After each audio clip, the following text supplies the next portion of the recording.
آپ نے اپنی کتاب میں ان لوگوں کا بھی تذکرہ کیا ہے، وہ بھی آپ کے دل کے قریب رہے ہیں، جیسے لالا شیو چرن داس، منشی جھپا سلمانی، لالا بنارسی داس، جی تو یہ بھی آپ کے دل کے قریب ہیں۔ یہ دیکھیے، جب تاریخ جی جو ہے وہ نوگاواں کی تاریخ کی ہم بات کریں، نوگاواں کے بزرگوں کی بات کریں، جی تو یہ بے انصافی ہوگی کہ ہم اس میں کسی خاص طبقے کی طرف جو ہے وہ زیادہ دھیان دیں۔ نہیں، بہت اچھی بات۔ تو سبھی لوگ ہماری سوسائٹی کا حصہ ہیں اور ان کی خصوصیات ہیں۔ جن لوگوں کا ذکر میں نے اس میں کیا ہے ان میں دیکھیے، مثلا لالا شیو چرن داس اس قدر اعلیٰ درجے کے انسان تھے کہ ان کی جو اسٹیشنری کی دکان تھی، اب آپ ایک چھوٹے بچے کو بھیجیں یا ایک بڑا آدمی جائے، اس سے وہ قیمت وہی لیں گے۔ یہ نہیں کہ بھائی کوئی بچہ آ رہا ہے تو اس سے کچھ پیسے زیادہ لے لو۔ یہ وہ لوگ تھے کہ جن کے اندر بڑی یعنی ان ویلیوز تھیں، اخلاق تھا اس زمانے کا۔ اسی طرح اور دوسری شخصیات جیسے کہ منشی جھپا سلمانی کی بات ہے، اب جس قدر لوگ ان کی عزت کرتے تھے ایک بزرگ ہونے کی حیثیت سے، اور ان کی شخصیت، چہرے پر جو ان کے ایک نور تھا، اس کو آپ نظر انداز نہیں کر سکتے۔ ایسی شخصیات بہت کم ہوتی ہیں جنہیں اللہ نے یہ سب کچھ اس دنیا میں دیا ہو۔ تو یہ تو شخصیات ہر ایک کی کونے کو یہ خوبی ہے۔ اسی طرح وہ چوکیدار شمس الدین صاحب، جن کا میں نے ذکر کیا ہے اس کتاب میں، ویسے وہ منحنی سے شخص تھے، دبلے پتلے سے۔ اب آج تک میں نہیں سمجھ سکا ہوں کہ انگریز گورنمنٹ نے ان کو جو چوکیدار بنایا ہوا تھا کیا وجہ تھی؟ کوئی نہ کوئی خصوصیت تو تھی کہ جسے وہ لوگ دیکھ رہے تھے، اور وہ خصوصیت یہ تھی کہ وہ سب لوگوں کو ایک نگاہ سے دیکھتے تھے۔ یہ نہیں سمجھتے تھے کہ بھئی میں انگریز گورنمنٹ کا چوکیدار، اس کی کوئی اہمیت تھی۔ ایسا نہیں ہے کہ وہ کچھ نہیں تھا۔ آج کے میرا خیال ہے یہ پولیس کے بڑے افسر سے بھی زیادہ اس کے پاس اختیارات تھے کہ جو وہ کہہ دیتا وہاں پر وہی آخری لفظ سمجھا جاتا تھا۔ یہاں جو لالا بنارسی داس ہوتے تھے، وہ یہاں جب بدھ کے بازار کے قریب ایک نیا ڈیولپمنٹ وہ سب ہو گیا ہے، پرتھما بینک تک اور بلکہ نئی بستی تک، یہاں یہ سب ایک بہت بڑا باغ ہوتا تھا جو لالا بنارسی داس کے والد کا لگایا ہوا تھا۔ اچھا۔ اور وہاں ایک بہت بڑا کنواں تھا، اس کو وہ کہتے تھے بنیا والا کنواں، اور اس باغ کو کہا جاتا تھا بنیا والا باغ۔ بہت بڑا کنواں تھا، کنویں کے ساتھ ایک بہت بڑا حوض بنا ہوا تھا، تقریباً 5 یا 6 گز لمبا، اور چوڑائی میں بھی قریب کوئی 1.5 گز۔ وہ پانی سے بھرا رہتا تھا، وہ جانوروں کے پینے کے لیے تھا۔ تو یہ دیکھیے کتنی یہ سب چیزیں۔ اب آج کہیں ہم بات کرتے ہیں دنیا میں اینیمل رائٹس کی، یہ ہمارے پرانے بزرگ تھے کہ جو اینیمل رائٹس کا اتنا خیال رکھتے تھے۔ بڑا مشہور سا یہ واقعہ ہے حضرت علی علیہ السلام کی ابا پر ایک بلی سو گئی، اور وہ نماز کا وقت ہے تو اس کو ڈسٹرب نہ کیا جائے بلکہ وہ کاٹ دیا اتنا حصہ۔ تو اب اس سے بڑا کیا وہ ہوگا؟ اسی طرح رسول اللہ صلی اللہ علیہ وسلم کی حدیث کہ بھئی آپ کو اگر یہ علم ہو جائے کہ کل آپ چلے جانا ہے اس دنیا سے، آج ایک پودا لگا دیں۔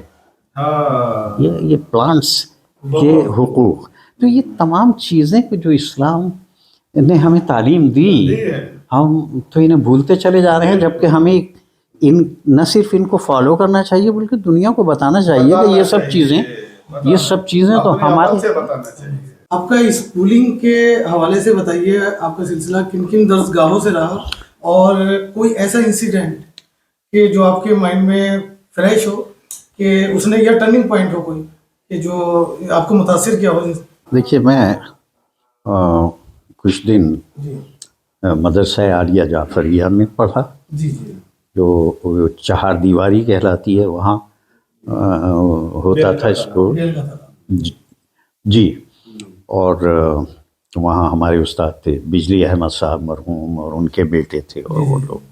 پھر باب العلم میں آ گیا. یہاں کی شخصیات مولوی مظفر حسین صاحب خاص طور پر، اور مولانا رضا حسین صاحب تسنیم، مولوی علی زغم صاحب، مولوی انوار الحسن صاحب، ان لوگوں، یہ وہ شخصیات ہیں کہ جنہوں نے اس مدرسے کو مضبوط کیا. مولوی عاقل حسین صاحب، اور یہ لوگ. قوم پر بڑا احسان ہے ان شخصیات کا کہ جنہوں نے ان دو اداروں کو قائم کیا. اگر ایک سیکنڈ کے لیے سوچیں کہ اگر یہ ادارے نہ ہوتے تو ہماری کیا حالت ہوتی. ایسا پھر یہاں کے اسکول میں ہمارا جو مڈل اسکول کہلاتا تھا، پھر اس زمانے میں جونیئر ہائی اسکول ہو گیا جب ہم وہاں پہنچے. میرا خیال ہے کہ وہ اپنے اس اسکول کا سب سے اچھا دور تھا کہ جب ہم نے وہاں تعلیم حاصل کی. ماسٹر اقبال حسین صاحب مرحوم، چیئرمین اقبال حسین صاحب اس کے ہیڈ ماسٹر تھے. پڑھانے والے سب کے سب اتنے زبردست لوگ تھے. ایک مولوی مشکور حسین صاحب، ہمارے مکرم علی صاحب، اور ان کے برابر میں نام بھول رہا ہوں، بہت ہی ہمارے بڑے اچھے استاد تھے، جغرافیہ پڑھاتے تھے، وہ بھی ان کے برابر میں ہی مکان تھا ان کا. اور ایک سنبھل کے تھے، اور ایک ماسٹر پرمانند صاحب تھے. وہ اس زمانے میں ہمارے اداروں کا جو معیار تھا، علمی معیار، اور اساتذہ کا جو کردار تھا، ہاں وہ بھی سب چیزیں. تو یہ تمام چیزیں ہماری بڑی ایسٹ تھیں ہماری قوم کی. یقیناً سرمایہ تھی. کیونکہ آپ کا ایک سلسلہ طالب علمی کا علی گڑھ مسلم یونیورسٹی میں اور بطور استاد، تو آپ ذرا سا اس درسگاہ کے حوالے سے بتائیے. بھئی وہ دیکھیں، علی گڑھ مسلم یونیورسٹی تو اللہ کی ایک بڑی دین ہے. مسلمانوں کے لیے نہیں، سب کے لیے. سب کے لیے یہ سوچنا غلط ہے. اسے مسلم یونیورسٹی اس لیے کہا جاتا ہے کہ اسے قائم کیا مسلمانوں نے، بس. لیکن ایسا نہیں ہے کہ وہ مسلمانوں کے لیے ہے، سب کے لیے ہے وہ یونیورسٹی. ایک سب سے بہت ضروری بات یہ ہے کہ لوگ جو سمجھتے ہیں اور غلط طریقے سے اسے انٹرپریٹ کرتے ہیں، ذرا آپ اس جملے کو بھی دہرا دیں جو آپ نے یوم سر سید کے حوالے سے بیان کیا تھا کہ سر سید کن کے. یقیناً سر سید کی شخصیت جو ہے وہ صرف علی گڑھ والوں کی جاگیر نہیں ہے، وہ تو سب علم دوست، علم کے پیاسے، ان سب کے لیے ایک بہت بڑی رحمت ہے، بہت بڑی دین ہے. تو یہ تو بھی بڑی شخصیات ہیں. میں وقت کے ساتھ بدلتے ہیں حالات.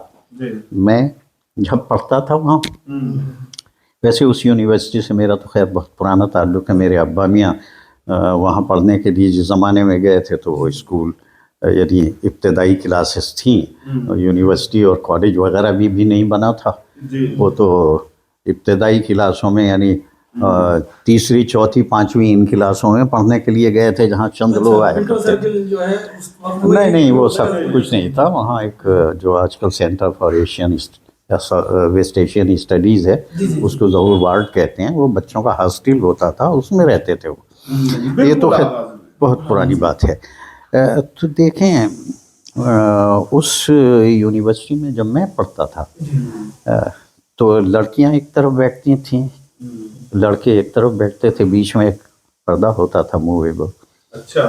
اب وہ اس کے بعد پھر وقت کے ساتھ بدلتے حالات. جب میں وہاں پڑھانے گیا تو اب یہ صورتحال تھی کہ لڑکیاں آگے بیٹھتی تھیں ایک طرف.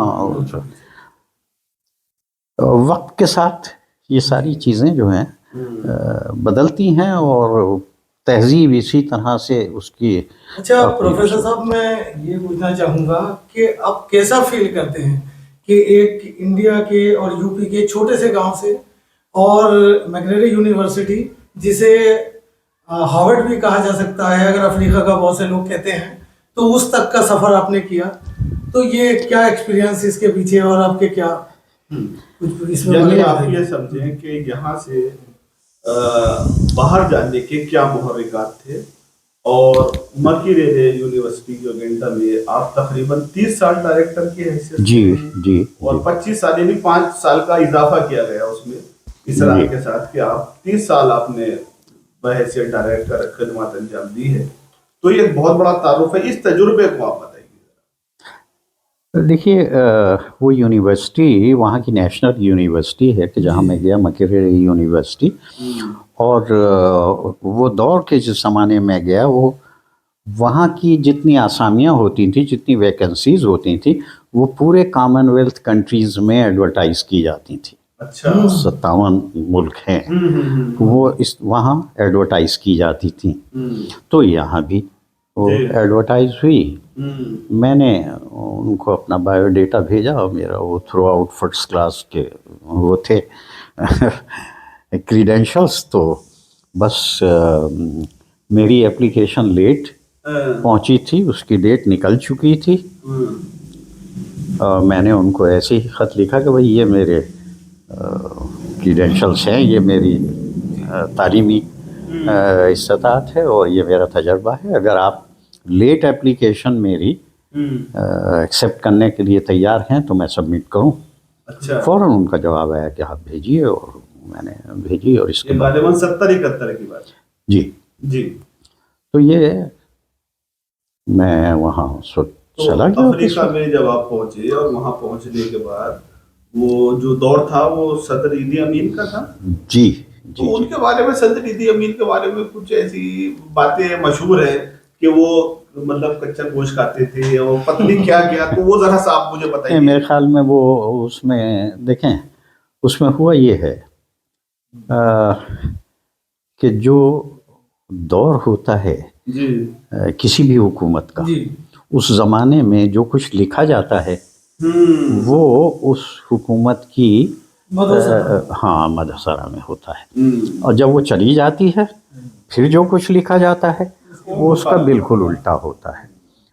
عیدی امین کے زمانے میں جو کچھ لکھا جا رہا تھا یہاں، وہ اس کی تعریفیں اگر اسے دیکھیے اس وقت کے وہ اٹھا کے، لیکن باہر کے ملکوں میں چونکہ اس نے نکالا ہندوستانیوں کو 1972 میں، یہ آپ ہی کے ٹائم میں ہوا تھا کہ تقریباً 5000 فیملیوں کو آپ نے تحریر کیا ہے کہ سب نکال دیا اور آپ باقی تھے؟ 50,000 لوگوں کو ہندوستانی نسل کے ان کو نکال دیا گیا تھا، تو مجھے تو خیر جانے کی اجازت نہیں تھی۔ ہاں، کوئی بات نہیں، وہ تو اچھا ہے، اچھا ہی ہوا، اللہ کا شکر ہے۔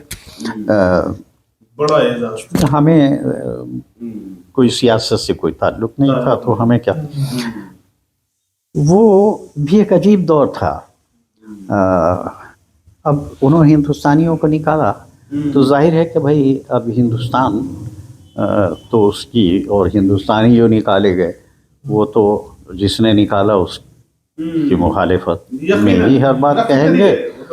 ہاں، اور اس کے بارے میں نہیں، یہ کچھ باتیں جو ہیں وہ اصل میں مبالغہ، بہت مختصر بتا دیا کہ جب برسر اقتدار ہوتے ہیں تو ان کی تائید میں لکھی جاتی ہے، جب ہٹ جاتے ہیں تو مخالفت میں لکھی جاتی ہے۔ اچھا، ایک بات آپ مجھے سر یہ بتائیے کہ یہ جو لائبریری سائنس ہے اور اس میں آپ نے جو اس کا ڈیجیٹل دور ہے اس سے پہلے اور اب، اس میں آپ کیا فرق محسوس کرتے ہیں؟ یہ بہت عمدہ بات آپ نے پوچھی۔ دیکھیے، جتنے بھی مختلف ڈسپلن ہیں ان میں وقت کے ساتھ تبدیلیاں ہوتی رہتی ہیں، اس میں ترقی ہوتی رہتی ہے۔ میں سمجھتا ہوں کہ جو میں علی گڑھ مسلم یونیورسٹی میں جب پڑھاتا تھا اس وقت جو پڑھاتا تھا، آج کے دور میں وہ سب بیکار ہے، اس کا کوئی مطلب نہیں ہے۔ اچھا، وہ سب بالکل وہ باتیں نہ کوئی سننے کے لیے تیار ہے۔ نہیں، بیس وہی ہوتی ہے،